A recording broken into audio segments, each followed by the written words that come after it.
All right, good afternoon and welcome to this Friday, the 24th of February, 2023, this Friday here at Takata 2, the center of the Aerospace Testing Universe. I'm Colonel Matt Kaspers, Vice Commander of 412 Test Wing, and I've got Chief Swistak from the Mission Support Group here with me. And we're hosting, on behalf of Brigadier General Hyder and Chief Ward Swanigan, this week's Town Hall. So it's where we talk to Takata 2 every Friday, every duty Friday at 1500, now in our new time spot. In the new room, too. This is beautiful. Yes, sir. That's right. It looks like we're in the bath, but we're not actually. Yeah. It's pretty cool. But yeah, actually the new 1500 time slot's working out pretty well. Viewership is up. Yes, sir. That's good. Yeah. So we've been getting a lot more questions, which is good. So we've got a lot of topics on the agenda for today. First up is going to be security forces. We've got a couple of your defenders. Yes, sir. We got defenders in force out here. Looking forward to speaking with them a little bit. It's going to be good. Right. Yes, sir. That's right. Yeah, we actually had a jam-packed town hall. We did. Yeah, there was a long lineup and a nice set list, but we got this wonderful thing called snow. A little bit of weather up in the mountains. Sir. So a lot of folks who commute to Edwards Air Force Base, and I know it's no surprise to folks who do live up in the mountains, like in Tehachapi and whatnot. This happens a lot, but it was a little, it did get a little closer into the valley. It did, yes, sir. I was honestly, I was telling the front office back in MSG, I was like, you know what, how cool would it be to have a snow day in Edwards Air Force Base in the desert in California, and it just didn't pan out. Not that I didn't want to be here with you, sir, of course, but I just thought it'd be cool to build a little snowman in the backyard. A little snowman yes, sir. In the high desert. That's great. Awesome. Well, let's introduce our defenders.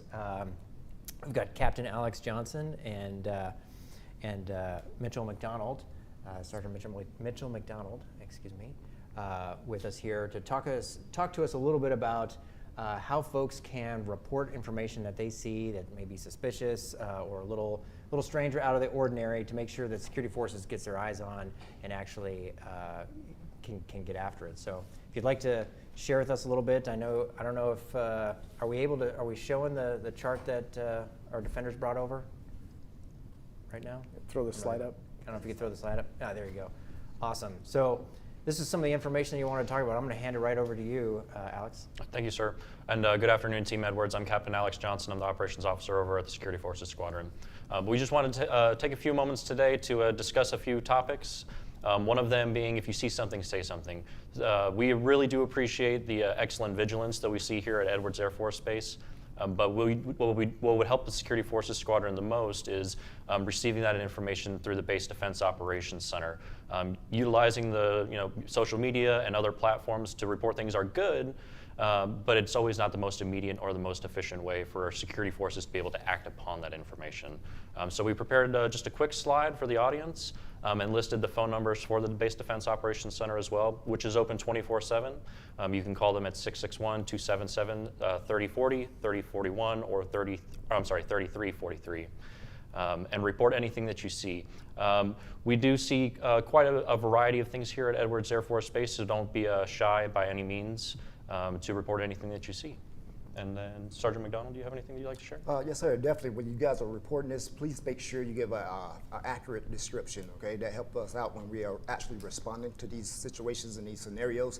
That way we can get there quickly. If it's anything resulting in assault, neglect, or things like that, vehicle descriptions, person descriptions, or it can be something simple as, hey, this guy's speeding through base housing. Give us a good description of that vehicle and that marking of that vehicle, the color, the make, the model, tags if you have it too as well, how many people is in the vehicle, so that would help out big time. That's great. Do you have any good tips on like memory devices, on how to, what are the things that you kind of key in on for either remembering state and license plate tags or vehicles? Yes, sir. So specifically here in California, most folks do know that a California license plate is generally red and white. So that can be a quick indication and a quick clue for security forces to key in if that's the vehicle or a part of the vehicle description. Also making sure that we get, like Sergeant McDonald was mentioning, at least vehicle make and model. We do have law enforcement systems that we can put in some general information in, and then usually we can get the more detailed information by plugging in that information into the system. So, just even getting 2 or 3 pieces of qualitative information is very helpful. Okay, Excellent. that's really helpful. I want to make sure, though, that anyone who's calling in and reporting someone who's driving unsafely, speeding, that they don't compromise their own safety while they're trying to do that. So, right, don't try to call and drive, right? You got to have a hands-free if you're going to be using your cell phone on base, right? So don't reach for that phone if you didn't already make a plan to be hands-free. Just get a good description of where the vehicle is, where it's going, and then get that over to BDOC or to the Base Defense Operations Center. The big thing there on speeding is, particularly around the school zone and in housing, just, Edwards Air Force Base is a great place for kids and family, and there's a lot of folks, the kids out playing, and as we move into the warmer weather, into the spring, we're going to see a lot more kids out on bicycles, and particularly as we move closer to the equinox with the sun, it really aligns up with Fitzgerald. So that's the reason why there's so much emphasis on making sure that we keep our children and pedestrians separated from cars. Yeah. Chief, anything else you want to? It's not a good mix, right? Pedestrian children and pets with cars. And really Fitzgerald, I live down Fitzgerald, so I drive that way every day. And there's always kiddos, specifically around school release time or when they're going to school. There's kiddos crossing the road. Sometimes they're not paying great attention, so it's on the driver to pay attention and to slow down. It's 25 for a reason. It's not hard to do. You set your cruise control if it's capable of doing that, or even go a little bit slower. Just be safe. And don't forget, put this in your phone if you're watching. 661-277-3340. That's the hotline directly to the BDOC. They're there 24/7. They'll answer your call and get that information to the correct forces to respond accordingly. Yeah, thanks, Chief. Yes, sir. And speaking of phone numbers, could we throw up the call-in line onto the screen? That's right. I forgot to plug that right here at the very beginning. Because if you have any questions on this particular topic, now's a great time to text in those questions. We can have our defenders ask those questions if you got. So 707-412-8922. So text in your questions, 707-412-8922. So to our defenders, any parting shots while we give folks out there watching an opportunity to fire off some questions for us on this particular topic? Sorry, did you have any parting shots? No, sir. Any other comments? No, okay. sir. Right, so again, if you see something, say something. That's right. Okay, awesome. Well, thanks again for coming in. We really appreciate you taking the time to come out here and then talk with all the members of Takata 2 just about being safe and then how to get that information to you so that you can act upon it. Really appreciate that. Thanks, sir. Perfect. Have a good weekend. Thank you. Thank you, sir. All right. So next up, I think we're going to have a couple of FSS announcements while we swap out some of the folks who are in a seat here that we're going to be chatting with next. Let's see. February 24th. That's tonight. Today. Yes, sir. The Bunko Mixer. So I apologize to everyone out there in virtual land if it looks like we're a little bit disoriented. The screen for where we see what's coming next or where we are is in a different place. Frankly, it's a lot better, but it's funny how habits change. That's absolutely. So what am I supposed to look at? The Bunko Mixer is going to be awesome. Roll, chat, repeat. So 24 February, 5 to 7 p.m. So that's today, Chief. That's tonight. I'll be up there for a little while, and I know my spouse will be too, enjoying that. Bunko, I've seen it played, never really done it. I don't know if you have, sir. I've again watched it played. Yes, that's where I'm at too. I've watched it, but it looks like a good time. It does look really like a good time. Definitely a good time with friends. So support the club, and then also just it's a great opportunity to hang out with friends, blow off some steam at the end of the week. Yes, sir. Absolutely. All right. Oh, okay. We got movie night, February 24th, $10 a person. That'll be at the youth center. The youth center. Yeah, it says bring a folding chair or a pillow or something to sit on. in the gym area there where you can relax a little bit, enjoy the free movie. It'll be a good time. That'll be a good time, certainly given the wet winter weather. Yes. That's always... Indoors is always better at this time of year. Indoors always better. Yes, sir. All right, I don't know if we have any questions, but again, out there, please text in your questions, 707-412-8922. If you've got any questions for either me or for Chief, or if you have questions that we can ask the defenders and then get back to you if you have anything on those particular topics. If you see something, say something. All right, transitioning. Next up, we have some special guests. We have the president of SOAR, Ms. Danica Navarez, and we also have our violence prevention integrator, Ms. Vanessa Brown, with us. And they're going to talk to us a little bit about the Support Outreach Action and Resilience Program that is here and local and exclusive to Edwards Air Force Base. And in the spirit of resilience and really coupling, frankly, what we were talking about with the defenders, right? They're part of our response force in terms of reacting to crimes and things that don't go well. Yes, but Vanessa and Danica here are working many efforts across the installation to work in prevention and resilience so that we don't have to call the defenders, right? So, exactly. really focusing on the prevention side so we don't have to respond. So Danica and Vanessa, if you could just tell us a little bit about yourself, Danica, and tell us about the SOAR program, and give us an intro for what that is. Okay, so hi, I'm Danica, and SOAR, which stands for Support, Outreach, Action, and Resilience, is a teen-led organization here on base, and its main purpose is to have a safe place for us teens to come together and build bonds and support each other. And by doing so, we take part in team building activities, we have sub-clubs, and we host various events. Our last big event was the Light Up the Night, which some of you may remember. And we typically meet bi-weekly, and SOAR is open to all teens who have base access. Oh, that's terrific. So it's a forum where teens can get together, share their experiences. Do you have organized events, and where do you meet when you do meet? Okay, so we do typically meet at, what is it called now? It's Military Family Readiness Center? Yes. Okay. That is the main place where we meet, and when we do meet, it's usually on like a Wednesday or a Friday after school. Okay.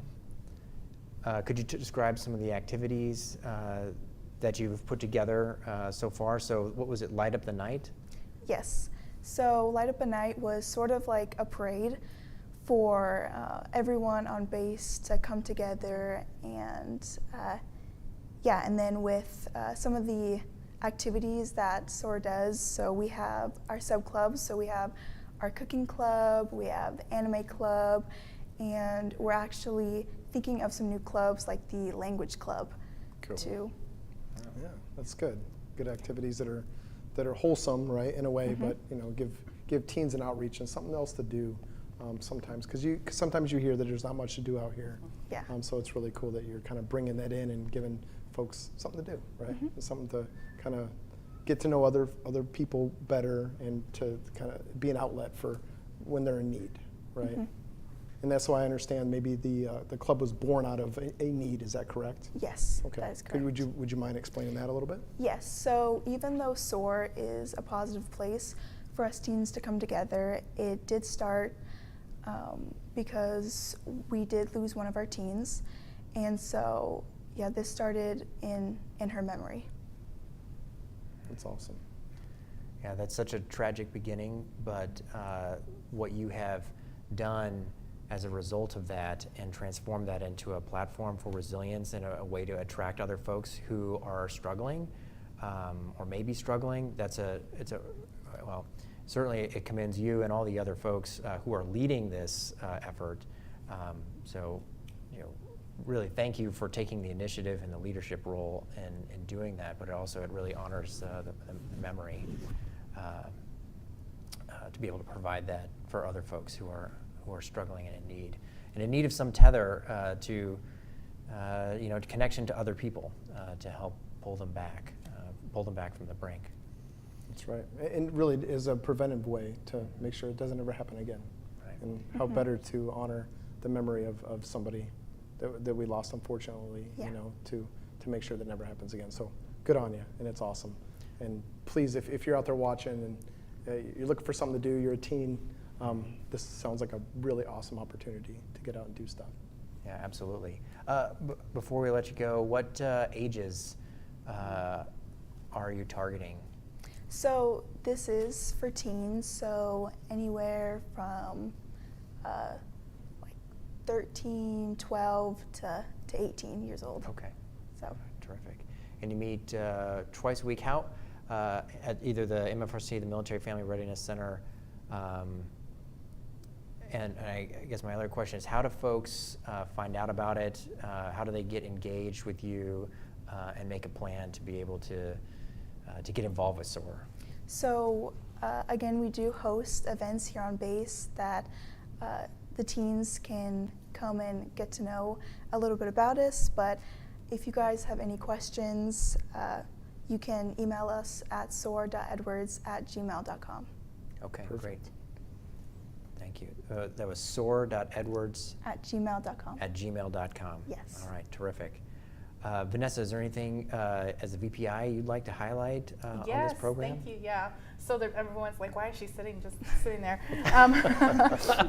So I took on the violence prevention integrator role this past October, and when I heard about SOAR, it made my heart smile, because here we have youth leaders within our community who literally from a grassroots started this program to provide support for one another. They're not a private organization. They're not funded by any corporate network or state funding or federal funding. So they are doing all of this on their own to connect with one another and be a peer.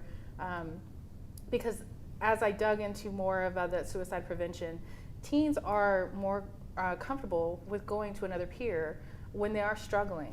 And so for this organization to not only provide that, but to create different subgroups to connect people, which is very important here at Edwards.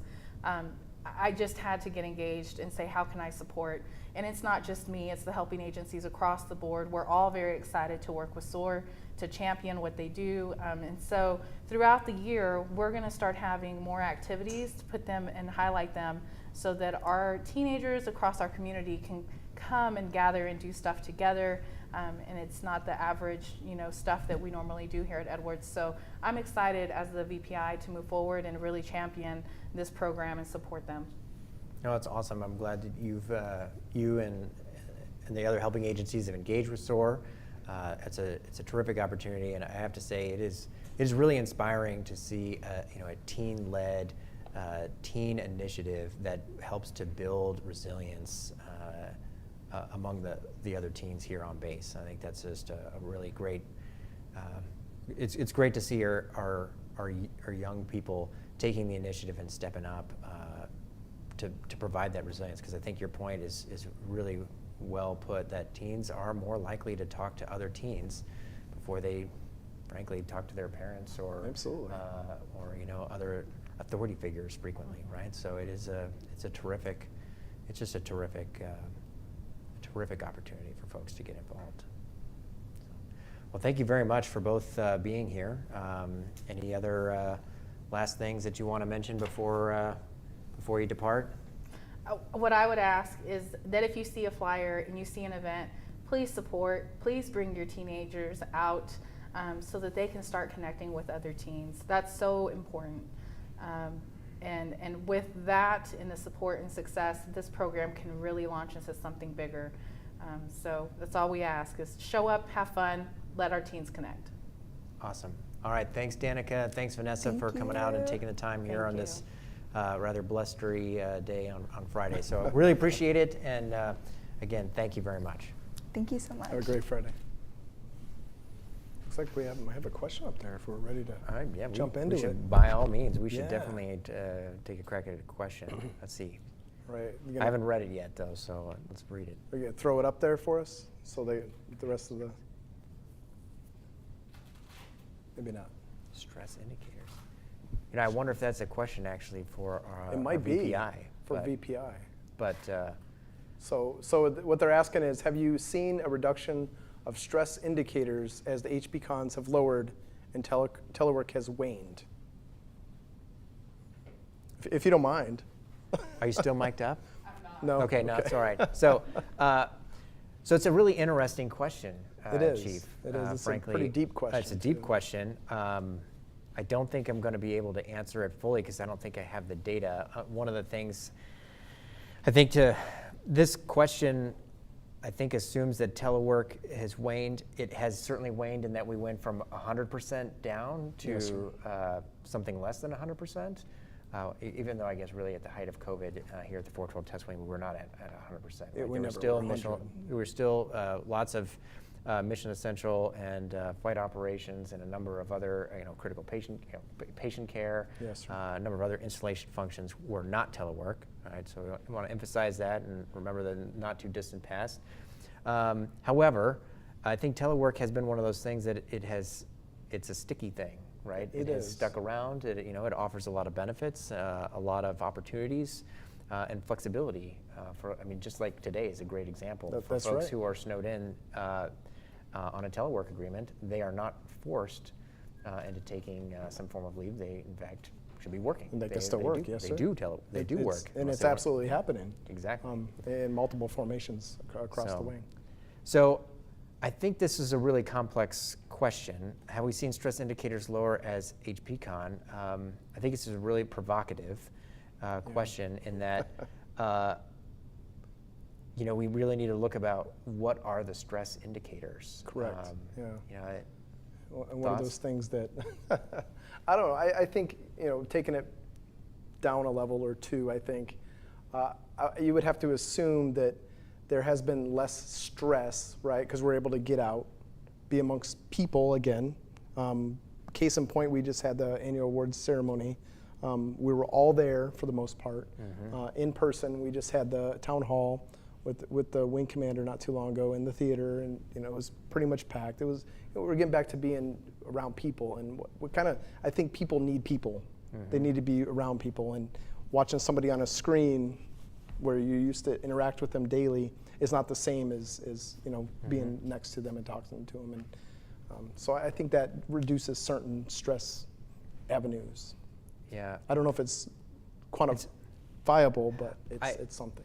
It's really difficult because it's hard to measure. Yes, sir. And also, it's we're talking. If we talk indicators like things that we talk about in terms of discipline issues, right? Sir. If we were really look at those metrics, I suspect anecdotally, and I don't have the data because I was not here during COVID, but I suspect that we are seeing an uptick. We are seeing an uptick in a number of type of reporting incidents in that nature. But I think a lot of that is just that the population has come back together, and a lot of the things that were had been buffered through telework or through social distancing. Those social interactions are returning to the workplace, so you see some of that. So I think it's definitely a balance. So, while other issues were perhaps less prevalent, there were different stresses, and now we're in a different situation as people, readjust. Yes, but sir. So at least in terms of a quantitative fashion. But I agree with you, Chief.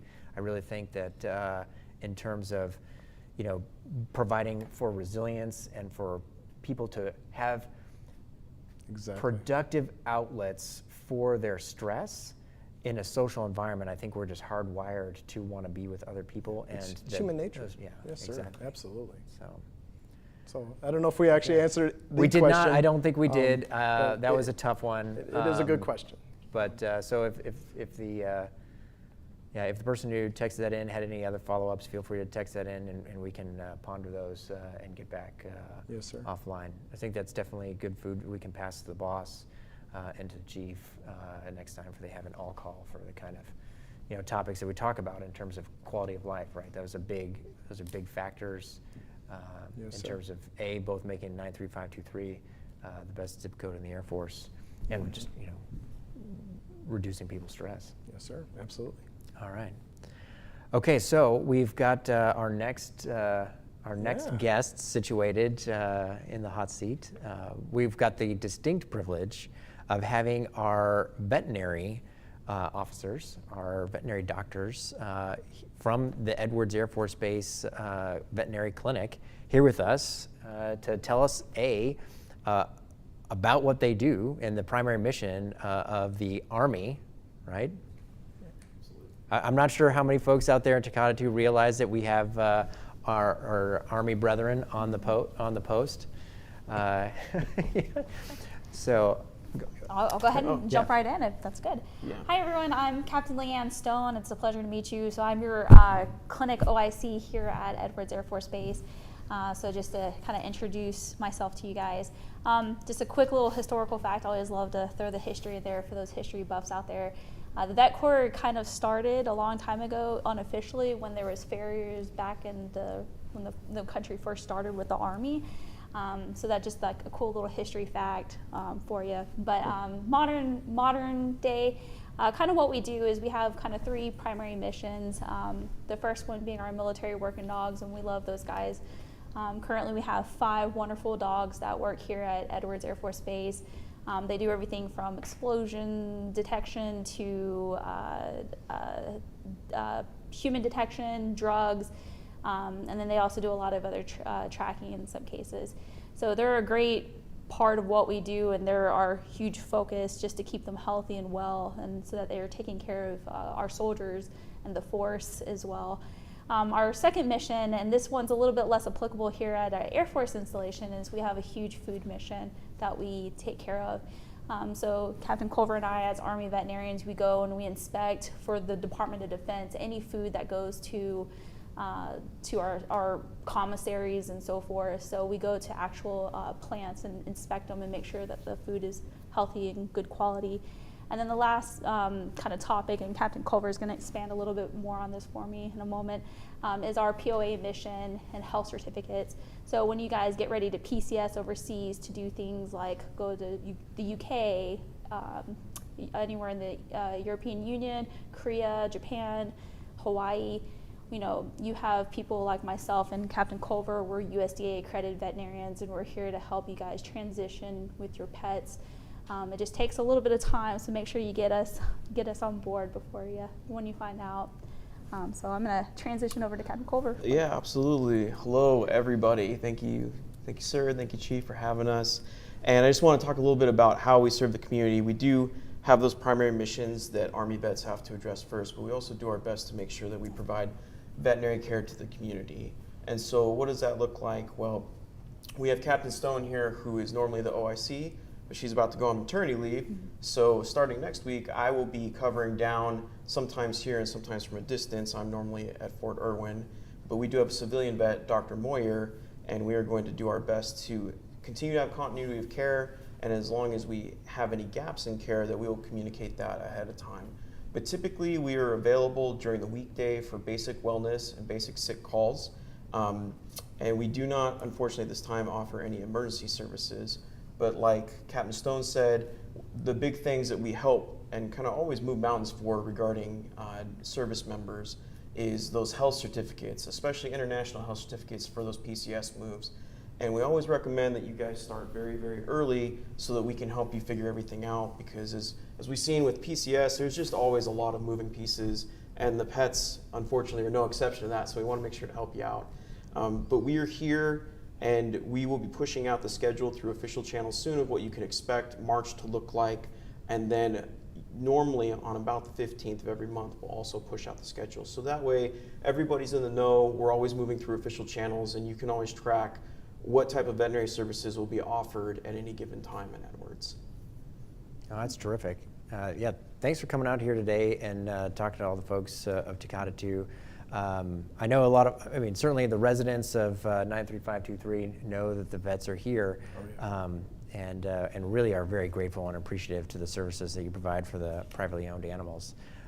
It's really terrific, but I think it's also really helpful to just remind everyone that the primary mission of the vet on base, right, is taking care of the military working dogs. And I bet a lot of folks probably were not aware of your public health mission role, right? Which that's a really important role. And you have a very lean team, right? Being able to both serve all those 3 mission areas with a relatively small team, but also a really large geographic area, right? And like you mentioned, you're based out of Fort Irwin, right? So it's a little bit of traveling to get just a little bit. Just a little bit. So it looks like we do have a question in. Wow, Sandra, it's a question for our Army vets. They're looking to see if the vet clinic is going to be open in March. I can take that one, sir. Okay. Yeah, yes, we will be open in March. There will be some gaps with some people going on vacation. And you're right that the schedule has not been pushed out yet. That lies with me. As we said, Fort Irwin stretched across a lot of the AO. We got me running around the high desert. And so the rate limiting factor has been sitting with me, but we are going to push out a schedule. We will be open on Monday. I will be there to take some appointments in. And from there, we'll also have the schedule pushed out. And we're looking forward to a more consistent schedule being pushed out ahead of time. So I do understand and appreciate the concern, absolutely, and we'll make sure that it gets communicated. We will be open. Like I said, there'll be some gaps, but we will communicate that ahead of time so that everybody will be able to plan appropriately. Okay, no, I appreciate that. Yeah, so really, again, this has been a great forum for us getting a message out, and I'm glad that we're able to get your message out on scheduling and the role that you play here at Edwards Air Force Base and in the larger area. Chief, did you have any other questions? No, I just want to thank you for what you do for our 4-legged airmen, right? Yeah. I know there's, of course, it's near and dear to my heart, being a special support group, and we have the security forces that includes our 4-legged airmen, but they're force multipliers, they really are, and there's some good animals out there that really just get after stuff that we need to keep us safe on this base and keep our mission going. So thanks for what you do in that regard. Thank you, Chief. We love it. We're happy to help. And I think the predictability, coming up with the schedule, and we can get it through official channels, hopefully we can get it on the app, so people can go through and see that this day is, I can get an appointment, and that'll be helpful too, because I know a lot of folks, they'd rather take their animals to see you guys than somewhere else, right? Based on proximity, and I think they know you're maybe a step above the average vet. I would like to think so. Absolutely, and yeah, that's one of the things that we do hear the community. We've heard that communication has been one of those things that's been challenging, and so we definitely are working to address those gaps, and we'll coordinate and make sure that we get more timely communication to everybody so they can know what to expect. That's awesome. Okay. And we thank you guys so much for your patience as we kind of transition, and especially with me going on leave soon. I just want to thank you all just personally on my behalf that we're working on it, and we're going to take care of you guys. So, I appreciate it.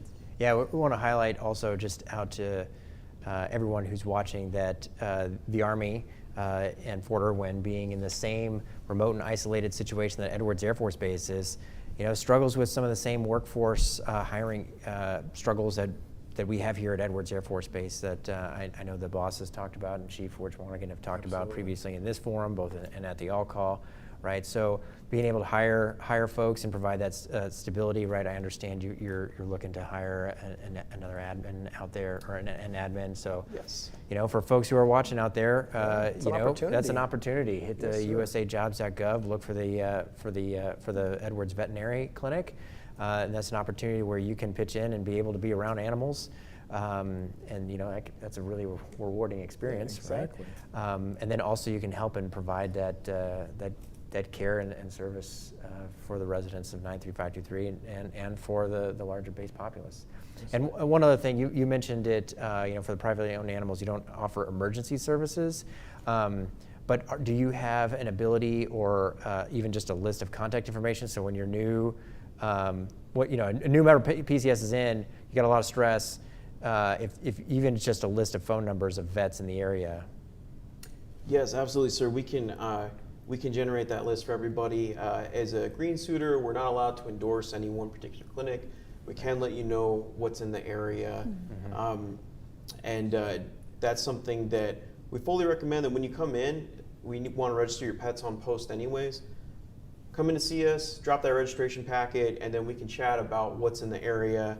And then when we're open during duty hours, you know, if something needs stabilization, we can definitely do that. Once we hit the limitations of what we can do here, which is part of practicing good medicine, we make sure that we contact wherever you want to head and talk to them ahead of time, so that vet that's looking to receive, they can get the most information possible and provide the best care for your case. And that's a pretty common thing among veterinarian, civilian, or service members. So that's something we can easily facilitate.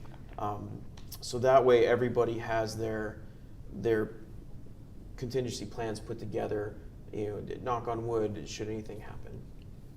Awesome. Yeah, thanks for reminding everyone here watching that you can't recommend, as a government agency, another private practice vet. However, just having the list, right, you know, in an impartial way, just knowing a phone number to call, or a list of phone numbers rather, for the member to choose from when they're brand new, I think that will really go, that already, I know you already do this, goes a long way to helping ease people's minds as they care for their furry friends in their homes, right? So we do have a question that has popped in for our vets. What types of animals do you serve? Dogs, cats, horses, parrots? Great question, everybody. So it's going to be dogs and cats for the privately owned animals. I believe there's a stable on post here too. Yeah, there is currently an MWR stable for those. I believe it's both for civilians and soldiers and their or airmen, I should say, and their families. So I have done some health certificate movement exams and some Coggins tests for a couple folks at the stables. Wow. So it's definitely something I'm happy to help with. You know, from a transparency standpoint, we as green suiters, we definitely get limited. We have limitations on our skills. Horses is one of my limitations, but I am happy to do some basic care for them. Unfortunately, the demand hasn't been strong in the past for a lot of vaccine and a lot of wellnesses. So we're not able to carry a lot of the supplies in the clinic because they expire so quickly. And so that's been a huge drain. But it's something that if the demand ever does increase, it's something we can relook at in the future. But for now, I'd say dogs and cats are our primary focus. I have in the past, when I was in Texas, did see a reptile one time. So That's cool. Not a huge one that I can focus on, but every now and then, if it's something I can at least get you guys pointed in the right direction, we'd love to help you guys out. And I think finding the resources, a good wildlife veterinarian or a good veterinarian who can take care of zoonotic animals like that, or zoo animals, is a good point to find in the community. Yeah, great point, Capstone. And I think in terms of what we could offer for horses right now would be limited quarantine entry and exit exams. Those are pretty easy to do and a service that we could offer. Yes. We just have to time it appropriately with communication. And but those are things that help everybody, making sure that the horses are healthy coming in and going out. And so things that are related to movement are pretty easy. But for your primary care for your horses, I definitely recommend establishing a relationship with a good ambulatory vet that's in the area. That's going to be your best bet for your normal care and especially for your emergency care. But dogs and cats, we got you all day, every day. Cool. No, that's awesome. It really is great.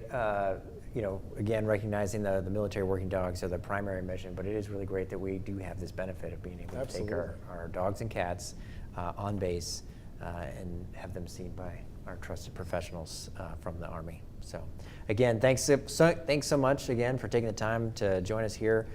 We really appreciate it, and congratulations on the new arrival. Yeah, definitely. All right, awesome.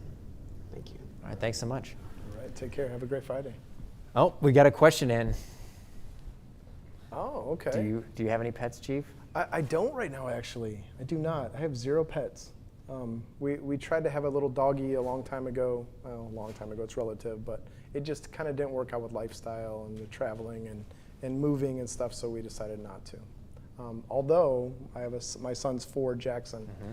Just the other day, this is fortuitous in a way, I guess, he was just telling me, Dad, I really want a dog. I'd like the little dog to hug. And so we kind of talked through it. I mean, he's not quite old enough yet, but there could be a pet in my future. How about you, sir? Do you have any? We do. We have 2 pets. We had been a single pet family for a long time. In Wow. fact, only a dog-only family. So we have currently a Corgi Rottweiler mix. Wow, cool. Yeah, it's kind of a goofy. Yeah, that's an combination, interesting. but, Yeah, that's really interesting information. Yeah, I'm sure there's an internet meme for that one, but yeah, that's Penny. Rock corgi? A rock, I don't know, yeah. how would you say it? It's, How about- it sort of looks like a Rottweiler that got put in the dryer. Oh yeah, neat. shrunk, Yeah, right? that's cool. That's cool. But you know, another an adoption kind of thing. Nice. And then we very recently, my daughter acquired a cat. Oh, you have a after cat. Christmas. We have a cat. Yeah, now. that's a big silver change. tab. It is a huge change. From dog to cat. I mean, We have cats dogs are- and cats living together. Wow, all in the same household. I Holy know. moly! It Wow, is. that's cool. It's crazy. Yeah, that's But good. yeah, they provide massive amounts of entertainment. Yeah, that's right, for yeah. all of the family, right? That's good. Yeah, so that'll be exciting. A pet in the future. What kind of pet do you think you might get? I'm assuming probably a dog. Just that's what he's kind of looking for. Maybe Like we'll a try big something. dog, little dog. I'm thinking medium size, like a setter type size. Like I had an English setter as a kid, and it was just a great little dog. A little bit hyper, but just really loyal and really smart too. Really smart That's dog. cool. So maybe something in the middle part, something easier to handle with PCSs and travel and things Yeah, like that's that. true. PCSing with an animal is often complicated. If I could have my ultimate choice, and I had the maybe forever home or afterlife, right after Air Force life, probably a shepherd would be my choice. Yeah, kind of a dog that's functional, right? A dog that will protect, the family and also is a great companion, of course. Yeah, dogs are awesome. Cats are great too. For everybody who's Yeah, watching. cats are cool. Yeah. Which is, I just don't have a lot of experience. Only I'm a not couple of really months of a experience with cat cats, person you know? either, to be honest with you. We had some when I was a kid, but I never really got into cats. So you think you might get a puppy, or start? Probably, yeah, and go through the whole training process and teaching it, how to heel and sit and Yep. obey commands, and it'll be fun. I'm always impressed by what dogs can do. Oh, yeah. just They're amazing. The skill. I mean, obviously on the high end, the military working dogs. Oh, absolutely. But just right with it's not training the pet; it's training the owner. That's right. That's a big part of it. We just went out. My boss and I, Colonel Blecker and I, went out and kind of visited around security forces, and one of the canine handlers just happened to be there, and they had Jax. I don't know if you've ever seen Jax. It's the darker colored lab. Beautiful dog. I think it's a lab. Don't quote me on that. But just great animal. You can't interact with him in a way. yeah. You can't pet him. It says right on it. So I gave Jax a fist bump kind of to the, not hard, just Right, a little, yeah. the best way I could. It's just those animals pretty are cool. amazing They in are. what they do. If you've never had a chance and you're out there watching, to get over and see a dog demonstration. Police Week will be coming up here in the next few months, and I'm sure we'll have a public dog presentation, kind of a run them through the demo course and everything. It's just really amazing what those animals can do. It is extraordinary what they can do. Yes, sir. I do look forward to that. It's going to be good. Yes, sir. That's cool. Well, make sure that you text your questions in 707-412-8922 if you got any questions for either Chief Swisdak, Chief Swiss. However you want to do it, it's up to you, sir. I don't Yeah. know. Sometimes I feel like you gotta. I don't know. We're on camera, so we gotta be formal. But, Yeah, we can have But fun. if you got questions for Chief or for me, or if you got questions that you are only just thinking of now that you had for either our defenders, for VPI, Vanessa Brown, or for SOAR, we can get those answers back to you, or for the Absolutely. vet, right? We can send those questions in, and we can get them back to you. But it does look like, since we've been chatting, that a Right. question has popped in. Excellent. And the question is, do you have any updates on the electric vehicle charging stations? And I believe we answered this one, but I think so. we can certainly give an update as to the current status as of right now. Yes, sir. So we did not there's a pilot program through AFES to kind of try out electric charging at a few different installations. We did not, unfortunately, make that initial pilot program, but my boss and I, Colonel Blecker, we recently talked to our AFES manager here, Courtney, and she says she's still pushing hard to get us some stations here. We want to be one of the first after that pilot program to put those out there. We think the need is valid, and you can drive around this installation at any given time, and there's electric vehicles everywhere. I mean, I think that I've seen more Teslas here than in most places I've been, and then there's other brands too. But I think the need's there. It's just maybe more of an answer of where. What's the right answer? Is the BX the right answer? Is thinking about how the delivery, right? It's not cheap to build the infrastructure and install that, and if it doesn't get used, right, you do really need to be deliberate in how you plan to deliver the electricity and where it's going to be, yes, sir. and so that it makes sense. I think you're spot on, right? It makes sense, right? We got folks who are commuting with electric vehicles, and you know, the sun shines here a lot. It does, often. yeah. So, Absolutely. but I know it's not just as straightforward as like opening an umbrella with solar panels on it and then charging. But Yeah, that'd be it fun. would be cool if it was. Maybe like those- someday. Maybe Maybe someday we'll be there. Like those, I mean, I know they don't have the, you know, it's not the kind of output that you need to charge an electric vehicle, but they've got, you know, like those camping ones that are just Yeah, that's right. You for can your like charge cell your phones and things. Yeah, I mean, that's charge cool, your phone but and stuff. I don't think folks are into wanting to charge their electric vehicle for like 9 hours. I think it'd be substantially more than that. Yeah. We're talking maybe 9 weeks for one of those pulled out. Yeah. There is also another development on the electric That's right. charging. It is not for personal vehicles. It is for government vehicles. There's actually a plan, and it is I believe it is an Air Force study. It Air is, Force yes, level sir. study to pilot. So we'll test at Edwards a study to determine how we can get after charging government non-tactical electric vehicles. Yes, sir. So I think that'd be really interesting. So certainly getting after some of those sustainability outcomes. All right, so if you've got any questions, 707-412-8922. I think that's the right number. I've said it a few times. Yes, sir. I think that was the right number. Yes, sir. It's 8922. We'll flip through some of the other announcements. We've got, I don't know if we can flip the Art for Adults up there. Thanks. So in the past, January 28th, already done, great success. Now February 25th, so Saturday, February 25th, 11:30 a.m. to 3 p.m. at the Edwards Library. You know, this is just another, you know, we've talked about activities for the teens in SOAR, you know, just another good example of an activity that can be real fulfilling and provide a mechanism for resilience for adults. That's right. And get out to meet people. Right? That's right. Yeah. Get out to meet people sir. and try your hand at a little bit of art. Now, I haven't been to that. I don't know if it's just painting or. I don't know. I haven't been to it either. I know I saw the painting intriguing, in art and wine thing the other day, and it That's had awesome. a lot of people in there. Yeah. All right, we've got another one.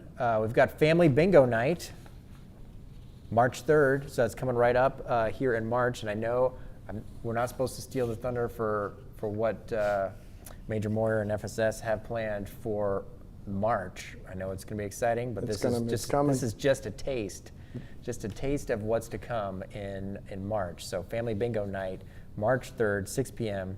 at the club. It's the big kickoff for something big in March. That's right. Yes, sir. Something big. Yes, sir. I don't know what's going to happen, but it's going to be awesome. All right. Also, we've got First Friday in March, because every month has a First Friday. That's right. This one happens to be the 3rd of March. First Friday at the club. Another great time, right? So it starts at 4:30, runs till 6:30. And, you know, I'm glad they put this on here, right? Complimentary appetizers for club members. Just about everything for club members. There's an added discount benefit, something along Yes, those sir. lines, whether it's at the club or any of the other FSS Venues, yes, sir. venues. Yeah. Yeah. There's discounts good. for everything. So for there's a club lot of membership. activities coming up. So First Friday being the next one. And you know what? With the weather, I shouldn't jinx it. Yeah, I maybe won't you jinx should. Don't jinx it. I'm not going to say anything. First Friday, March 3rd, everybody. Yep, come on out. Come on out. It'll be Get fun. Some appies and I'm going to some put it beverages. on the calendar. Yes, That's right. 707-412-8922. That's the number if you've got questions for me or for Chief. We've got a little bit of time left here on the clock. I think we have flipped through all of our I activities so, and yes, sir. announcements that we wanted to push out. Our guests have They all departed they the took fix. off. You Yep. start their weekend. I totally get it. Yes, sir. That's awesome. I think everybody's ready for a weekend. It was a short week, but it was a busy week, right? It was. It's like we have to cram everything in 4 days that we normally do in 5. It's good though. I mean, maybe this 4-day week could be a thing someday. Just like always have 4 day weeks. Yeah, wouldn't that be great? That'd be terrific. Yeah, amazing, wouldn't it be? Oh. See, somebody out there make that happen. It probably even just, yeah. Yeah. I don't know. Oh, let's see. Oh, got a question.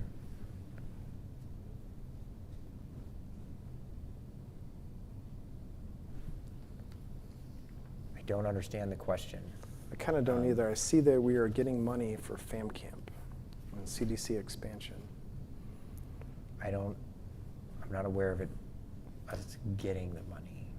I'm aware that we're working on the FAM camp expansion. Yes, sir. I do believe that is happening, but it is premature to talk about the implementation plan yet. Yes, sir, right, it for is. FAM camp. So Absolutely I know that FSS. So just to Chief and I, to be honest with you, don't totally understand the question. If you're just looking for updates on what the status are for all things quality of life on making Edwards civilian and family friendly, we can definitely try to we can run through that. Absolutely. FAM camp certainly always FAM camp is always something that is a really awesome thing that we have here, particularly with the expansion that was done to be able to increase the spots. But obviously, we know that there's some wear and tear that needs to get repaired. I know that CE is on it, and they are working that plan. They are, yes, sir. And that there's work to be done here in the springtime, when the weather before the weather gets too hot, and before it gets, or rather after after it warms up a little bit. Yes, warmed sir. up a little bit. So I know that's in the works, but premature to talk about the specific implementation, but it is going to be a paving project largely Yes, to sir. Yeah, to resurface and improve some of the things that have seen Yes, some excessive wear. Yes, sir. But I'll leave the details for the upcoming FSS town halls and outreach. Yes, sir. And subsequent town halls here in this venue. Once the plan is fully baked, we will absolutely get it out here in this form. So I know that's unsatisfying potentially to the caller or texter. And then for the CDC expansion, I can't speak to that. I know that is something that we continue to message and work for, but I can't speak to where we are on the CDC. And I think we were premature on that too. There's stuff being worked, but we're in no position right now to talk about what that will be. But there's talk. We are working on an expansion, physical expansion to the CDC. No different than the FAM camp, but I think it's like you said, sir. It's just too premature to bring it up because we don't have all the details. So it'd be giving you half of what you need, or maybe less than half, and then you walk away unsatisfied, just like you probably are with that answer. So. Yeah, but I mean, to the person's point on what are we doing for families, I mean, I think there are just a tremendous amount of programs across not just the FSS portfolio, but as we learned from SOAR, and also when we've had the helping agencies, right? There's just a tremendous amount of resources that people here on base can call upon, right? So there absolutely but is. in terms of the FSS portfolio, certainly March is a big event planned for lots of activities. Yeah, March is going to be really cool. But just all the activities that we just talked about, all of those, with the exception of Art for Adults, were family events. So yes, those sir. are family events, which would be absolutely terrific. Absolutely. Let's see. Nothing else is coming to mind at the moment. No. Anything for you, Chief? No, sir. That are No, I don't think there's anything to add to that. No, big sir. irons in the fire. All right, text your questions in, 707-412-8922. There's a question for, are there any plans to open the movie theater back up soon? I do remember getting this question before, and I know that it was, essentially the contract for that did not come to fruition. Correct, yes, sir. For getting the projection system. It's a certain equipment made by a certain manufacturer that can play, and only that manufacturer can play first-run movies. So we are ready once that equipment gets awarded, and then a new contract, because the last contract fell apart, for lack of better terms. But we are ready with our AFES partners to put in concessionaires and to do some refabbing in the front once that projection equipment gets in, and we can run movies. So we're kind of just, like many things in the government, we're waiting on that contract to be re-awarded and probably to find some money to do that.